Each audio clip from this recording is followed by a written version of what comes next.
Muy buenas noches.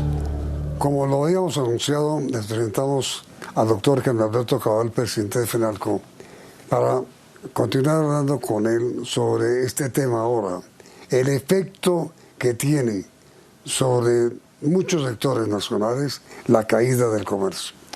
A ver, doctor Cabal, para usted, ¿cuáles son los efectos más negativos que tiene la caída del comercio? Bueno, Yamid, si tenemos en cuenta que el comercio es el último eslabón de la cadena productiva, digamos, de la producción, de la transformación en la industria, y finalmente el comercio es quien le entrega los bienes y servicios al consumidor final, pues obviamente una caída del comercio trae consecuencias en toda la cadena productiva, es decir, en todos los sectores de la economía relacionados con la producción y obviamente con la industria. Pero lo más impactante, sin lugar a dudas, es que el comercio en Colombia genera hoy, según los estudios que ha hecho Fedesarrollo, el 29.1% del total del empleo urbano del país. Es decir, que un local comercial cerrado son empleos que se pierden, son empleos que se van o personas que se van lamentablemente a la calle. Y si el local es pequeño son 3, 4 personas, pero si el almacén es grande, pues son muchísimas más personas las que se ven perjudicadas con el desempleo. Pero hay otra serie de efectos colaterales muy importantes, y es decir, por ejemplo, el tema de los establecimientos comerciales en los arriendos que se pagan. Un establecimiento cerrado es un arrendamiento menos que se paga, y obviamente esto genera en quienes viven de la renta o quienes viven de esos ingresos el no poder tener los ingresos para demandar bienes de la economía. Es decir, que es una cascada, una cosa detrás de otra, y esa es la gran preocupación por la cual si cae el comercio necesariamente cae toda la economía. Sí. ¿Usted tiene, doctor Cabal, algunas cifras sobre cuántos locales han cerrado en Colombia como consecuencia de esta caída del comercio? Bueno, Yamid, el DANE no maneja estas cifras, pero durante la pandemia nosotros alcanzamos a estimar a través de nuestras encuestas de bitácora que cerca de 90.000 establecimientos de comercio, especialmente pequeños y medianos, cerraron. Pero si a esto le agregamos, Yamid, los establecimientos de restaurantes y cafeterías, fueron cerca de 44.000. Y si le agregamos igualmente los bares, que superaron cerca de 36.000, pues nos damos cuenta de que el país ha perdido casi 200.000 unidades de negocio que han cerrado sus puertas. De allí que cuando pasamos por las distintas calles de las ciudades de Colombia, vemos que pululan las señales de se vende, se arrienda de establecimientos comerciales. Y esto es muy triste porque es una realidad que ha dejado la pandemia, pero como lo he dicho anteriormente y ayer también lo señalé en el programa de anoche, pues el exceso de restricciones que se impusieron lamentablemente también tuvieron como consecuencia estos cierres de establecimientos comerciales en distintas actividades y renglones de la economía. Usted me decía, doctor Cabal, que algunas indicaciones que ya tienen sobre el mes de septiembre, el comportamiento del comercio muestra cierta reacción, una reacción que podría permitir pensar con mucho más de optimismo sobre lo que está pasando ya en octubre.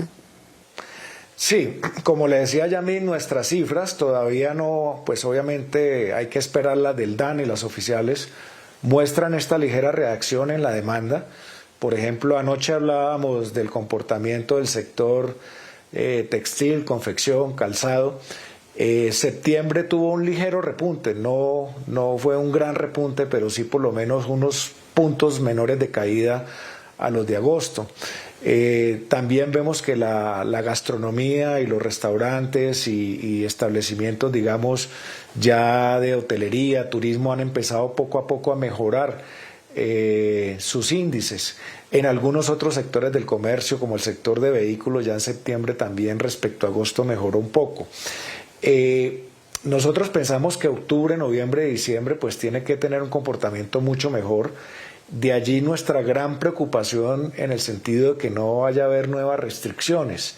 en que realmente lo que se habla de posibles rebrotes se controle en las calles y no se perjudique a la economía formal y al empleo, que es lo que finalmente queda perjudicado. Por eso Yamid aprovecho su programa para decir, por ejemplo, que no entendemos cómo se autoriza y se permite que haya grandes aglomeraciones en las mingas o en los paros que está convocado para el 21 de octubre, cuando esto necesariamente va a terminar en actos de vandalismo y lamentablemente en desbordamiento de la conducta de las personas y obviamente el riesgo de mayores contagios que va a poner en riesgo la posibilidad de que la economía no se recupere de la manera que necesitamos que se recupere de aquí a que termine el año.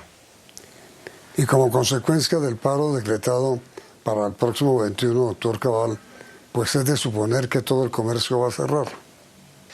Pues a mí, lamentablemente, estos paros y estas convocatorias de paro pues atemorizan mucho a los comerciantes. Los atemorizan porque ya hemos visto que se ha vuelto casi una regla general que lamentablemente estos paros terminan en actos de violencia y vandalismo, y obviamente eso hace que el comercio cierre, y eso hace que también de alguna manera la gente no salga a consumir, no salga a comprar, no salga a demandar. O sea que el daño que se hace al comercio, a la economía, al empleo en las convocatorias de los paros es enorme, y también el riesgo, digamos, de los contagios en materia de salud. Es decir, estas convocatorias, en nuestra manera de ver, son un atentado a la salud de los colombianos y un atentado igualmente a la salud de la economía y el empleo. Y finalmente, doctor Cabal, ¿qué ha pasado con el día sin IVA? ¿Lo van a hacer o no lo van a hacer? Pues a mí el comercio y los consumidores lo está esperando con gran anhelo. En FENALCO habíamos propuesto realizarlo el último viernes de octubre, que es el 30. El gobierno, a través del señor presidente, contestó que se haría durante el último bimestre, es decir, noviembre o diciembre. Nosotros consideramos que es importante que de alguna manera se resuelva algunos obstáculos de tipo jurídico para que se convoque el día sin IVA. Y obviamente, prudentemente, el señor presidente está esperando que, por supuesto, bajen los índices de contagio para hacerlo posiblemente a mediados de noviembre. Pero quiero decir que este efecto del día sin IVA sería un efecto fundamental para la reactivación del comercio y está siendo muy esperado por todos los comerciantes del país. Pues ojalá así sea, doctor Cabal. Muchísimas gracias por haber aceptado esta invitación para hablar con los colombianos sobre este tema del comercio, el decaimiento de la industria también. Ha sido usted muy amable, muy querido doctor Cabal. Muchas gracias, querido Yamid, a usted por la invitación y a todos los televidentes, gracias. Y a ustedes televidentes también, muchas gracias por la sintonía. Los invitamos ahora a continuar aquí en Noticentro 1 CM.